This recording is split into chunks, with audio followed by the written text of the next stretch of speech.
Selamat siang Bapak Ibu semua, salam sejahtera untuk kita semua. Seperti yang kita ketahui, diperkirakan di tahun 2030, penduduk Indonesia akan mempunyai populasi sekitar 345 miliar. Di mana pada saat itu juga diprediksi akan terjadi peningkatan daripada kebutuhan pangan yang berkualitas sebesar 40%, di mana kita dari PTBC mempunyai satu tanggung jawab untuk bisa memastikan suplai daripada pangan yang berkualitas tersebut. Di luar daripada itu juga tantangan daripada ekosistem lingkungan dengan adanya perubahan iklim.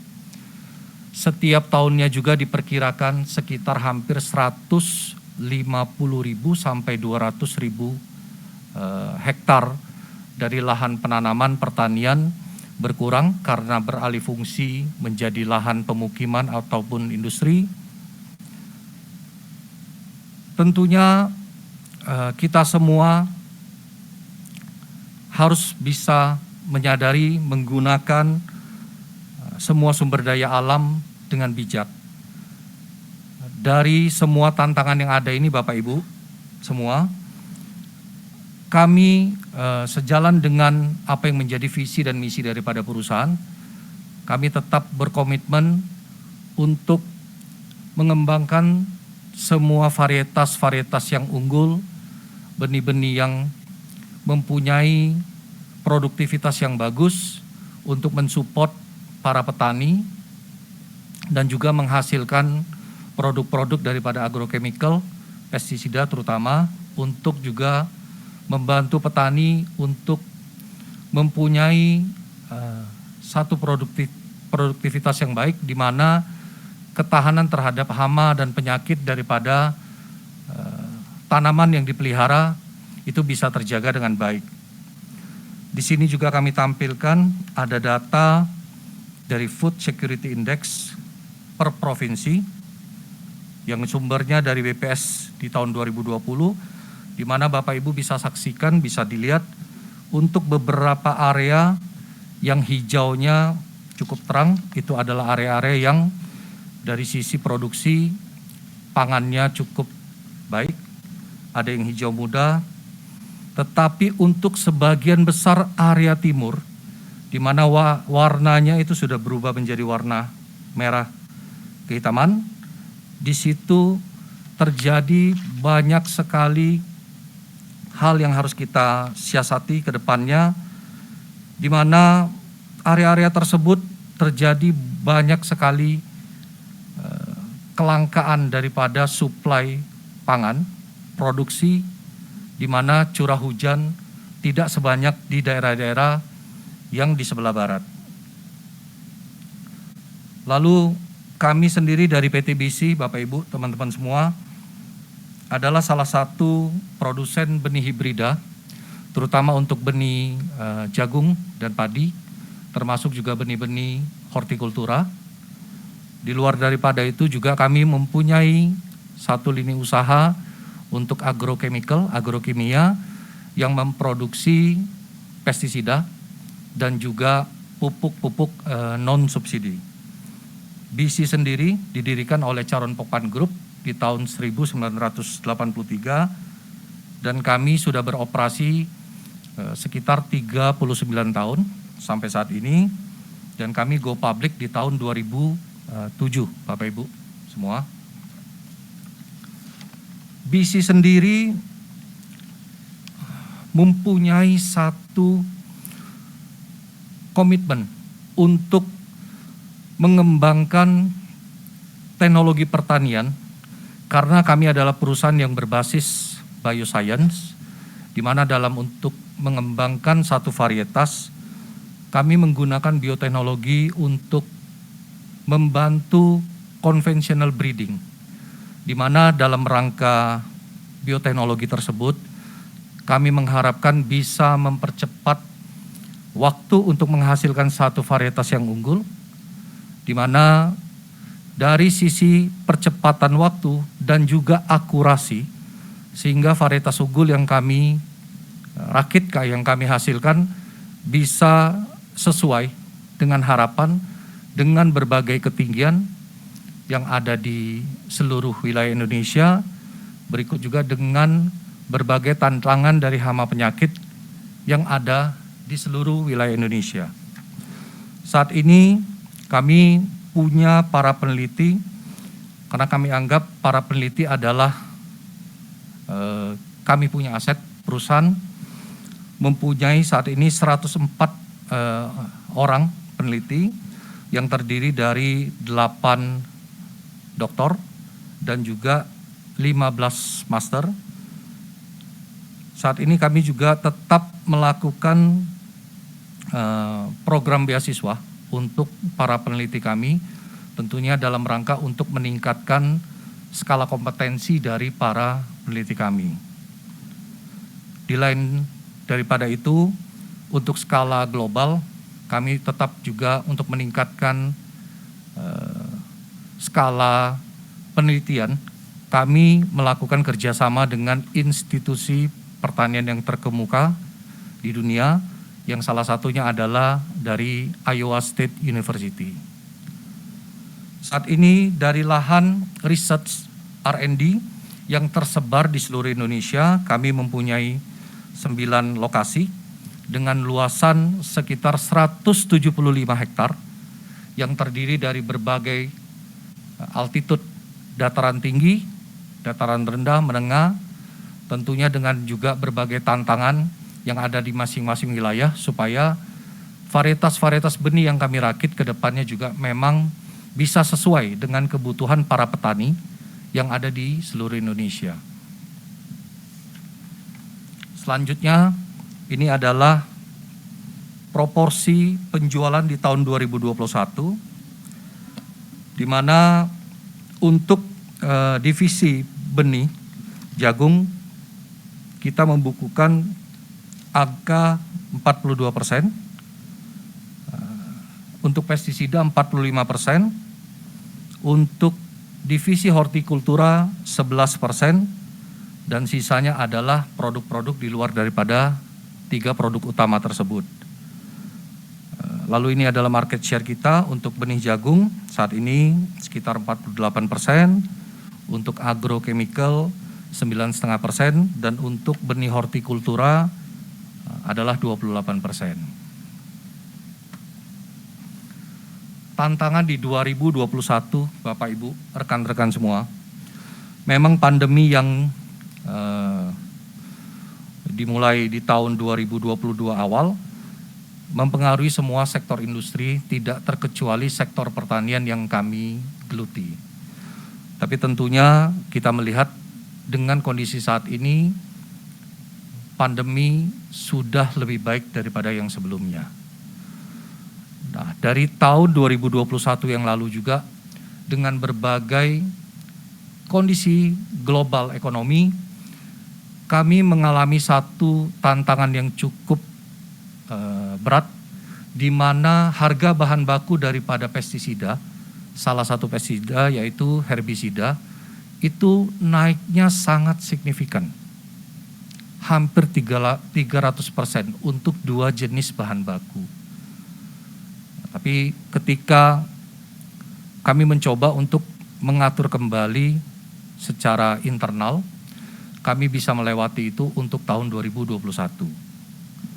Di luar daripada itu, tantangan juga di tahun lalu, salah satunya dengan tidak stabilnya harga daripada benih produk hasil petani untuk buah dan sayur, di mana sedikit banyak beberapa area masih memberlakukan pembatasan sosial yang berakibat berdampak kepada horeca. Sedikit banyak permintaan daripada buah dan sayuran juga turun, menyebabkan permintaan benih hortikultura menjadi turun karena minat petani untuk menanam buah dan sayur juga turun, Bapak Ibu semua. Tetapi kami di 2022 ini tetap optimis, tetap akan fokus dan memperkuat beberapa hal yang selama ini sudah berjalan dengan baik. Ada 3 poin yang akan kami fokuskan di tahun ini, Bapak Ibu, teman-teman semua. 1, kami tetap akan berfokus kepada jalur distribusi yang sudah berjalan dengan baik, yang banyak membantu perusahaan untuk melakukan promosi, melakukan pemerataan penyebaran produk-produk daripada perusahaan, yaitu dengan melakukan canvassing. Hal kedua, sudah pasti kami tetap akan berfokus untuk merakit menghasilkan varietas-varietas yang unggul, baik itu untuk tanaman pangan maupun tanaman hortikultura. Tentunya juga yang ketiga, yang saat ini kami coba fokuskan juga terkait dengan kemitraan jagung yang mulai kami lakukan di tahun lalu, di sekitar bulan Agustus 2021. Tentunya ini juga menjadi salah satu lini divisi baru yang akan kami kerjakan ke depannya, sehingga juga bisa berkontribusi dengan baik kepada perusahaan. Selain itu kami juga akan berfokus kepada efisiensi biaya di dalam perusahaan dan hati-hati dalam memanage cash flow yang ada di dalam perusahaan. Tahun 2022, kalau dilihat dari musim, harusnya tidak berbeda jauh dengan 2021.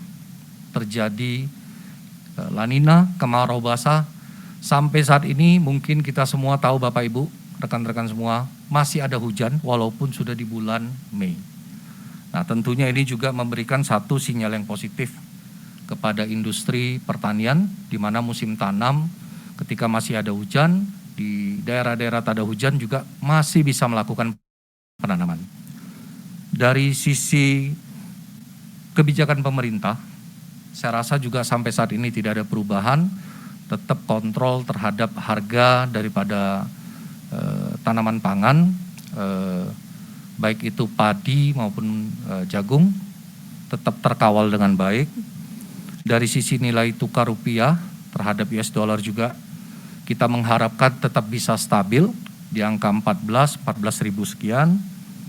Di luar daripada itu juga kami melihat harga daripada bahan baku pestisida terutama herbisida sudah kembali ke angka normal. Harapannya juga ke depan akan semakin baik dan kembali ke angka yang menemukan satu titik keseimbangan yang baru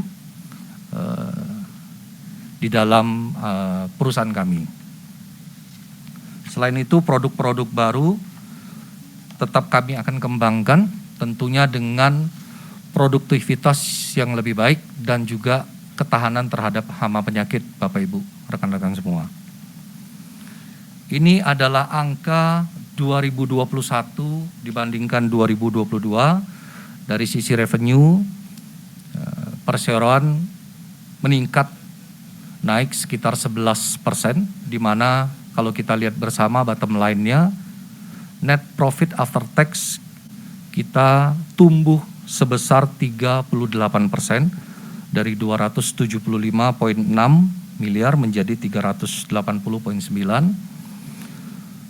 Tentunya ini dikontribusikan dari divisi penjualan benih jagung, di mana porsi daripada free market di tahun 2021 meningkat cukup tajam sehingga berkontribusi secara baik ke dalam perusahaan, di mana average sales price-nya juga mengalami peningkatan, Bapak Ibu. Kalau kita lihat juga dari 2022 Q1 dibandingkan 2022 di tahun lalu, 2021 di tahun lalu, kita juga mengalami peningkatan dari sisi sales revenue sebesar 43%, dari 433 miliar menjadi 618, dengan bottom line 94%. Tentunya ini juga dipengaruhi dari sebagian besar dari divisi penjualan benih. Kami mencoba untuk sedikit lebih hati-hati untuk mensuplai barang di tahun 2021 akhir. Tentunya kami cukup beruntung juga Bapak Ibu, di mana musim yang diperkirakan di 2021 cukup baik, sehingga dari semua perkiraan distribusi barang yang kami lakukan di tahun 2021 itu sedikit banyak terserap dengan baik di akhir tahun, sehingga tidak terjadi carry over di awal tahun ini yang berdampak positif terhadap penjualan daripada Q1 di tahun ini jauh lebih baik. Lalu untuk dari sisi channel distribusi, kami tetap berfokus kepada canvassing dalam rangka untuk promosi dan juga penyebaran pemerataan daripada produk-produk perusahaan, di mana saat ini kami mempunyai armada sebanyak 155 unit. Tahun ini juga sudah disetujui capex-nya, kami akan tambah sekitar 67, berarti akan sekitar 220 armada untuk tahun 2022 ini. Ini hal baru yang tadi saya ceritakan Bapak, Ibu, rekan-rekan semua. Kami di akhir tahun lalu Agustus mulai berfokus untuk melakukan kemitraan dengan petani, di mana kami merangkul CPI, Cepin, untuk menjadi pembeli siaga off-taker kami, di mana background daripada program kemitraan jagung yang kami lakukan ini, kami ingin sekali bisa membantu para petani untuk mendapatkan harga yang lebih baik. Karena kami punya keyakinan ketika kami bisa membantu para petani melalui kelompok taninya, menghubungkan langsung daripada hasil panennya ke CPI sebagai user daripada jagung pipil, maka itu akan juga memotong rantai atau supply chain sehingga membuat harga petani menjadi lebih baik. Yang kedua, tentunya kami juga ingin membuat petani mendapatkan penghasilan lebih baik dari sisi produktivitas, dari sisi kualitas jagung yang dihasilkan. Karena tentunya BC punya banyak sekali profesional yang memang mengerti teknis budidaya yang baik, terutama untuk petani jagung. Harapannya dengan hal-hal teknis yang di backup, yang dihandle, dibantu oleh tim profesional BC, para petani bisa mendapatkan hasil yang lebih baik. Ya, tentunya ketiga juga dengan kita bermitra langsung dengan para petani, harapannya petani juga bisa mendapatkan seluruh sarana produksi pertanian yang berkualitas dengan lebih mudah, baik itu jagung, benih jagung maupun pestisida yang dibutuhkan.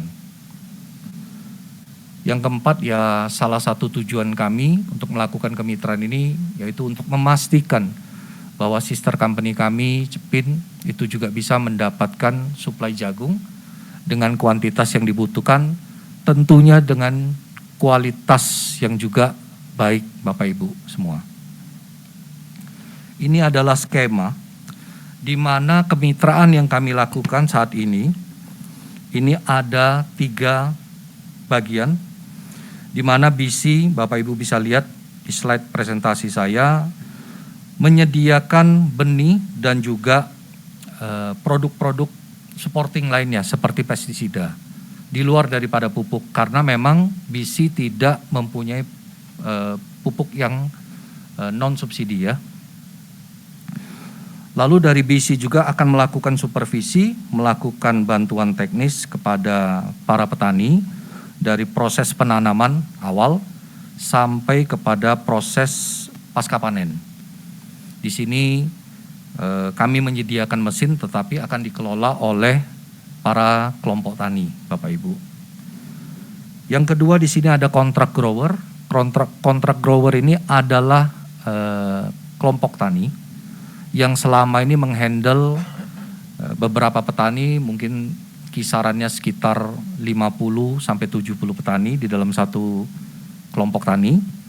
di mana kelompok tani ini atau kontrak grower ini akan menjadi koordinator yang memastikan suplai daripada benih, termasuk juga pestisida paket di awal, termasuk juga untuk memanage keuangan pembayaran daripada BC kepada para petani yang ada di bawah koordinasinya.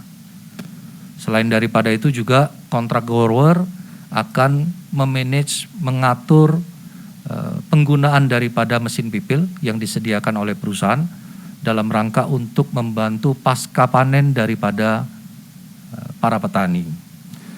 Di sini ada juga Calon Panen Indonesia CPI, Bapak Ibu semua, di mana CPI menjadi off-taker daripada kami untuk membeli jagung petani melalui BC. Jadi BC akan membeli kembali hasil jagung panen dari para petani untuk dijual kepada CPI. Beberapa hal yang perlu kami sampaikan juga sehubungan dengan dari kemitraan jagung ini. Hal pertama adalah dari sisi harga yang kami beli dari petani. Untuk batas atas kami menggunakan harga yang berlaku saat itu. Jadi harga pasar yang berlaku pada saat petani menjual kepada BC dengan acuan harga itu adalah yang kami dapatkan dari CPI. Nah, kalau bicara floating untuk yang di atas, di dalam program kemitraan ini juga kami menjamin harga bawah. Jadi ada bottom threshold. Di mana kalau kita bicara bottom threshold ini, kami menetapkan dengan kadar air 15%, angka yang paling bawah itu adalah Rp3.500. Di mana ini adalah 10% Bapak Ibu, rekan-rekan semua dari kebijakan pemerintah terkait daripada acuan harga dasar jagung dengan kadar air 15, Permendak nomor 7 tahun 2020 kalau saya tidak salah, di mana angkanya adalah 3.150. Jadi harga garansi daripada BC adalah 10% daripada Permendak 7 tahun 2020. Di luar daripada itu apa yang kami lakukan untuk memastikan validitas daripada lahan kerjasama, kami menggunakan geotagging untuk memastikan segala sesuatunya berjalan dengan baik, lalu juga melakukan kontrol daripada budidaya, melakukan apps, menggunakan apps yang sama.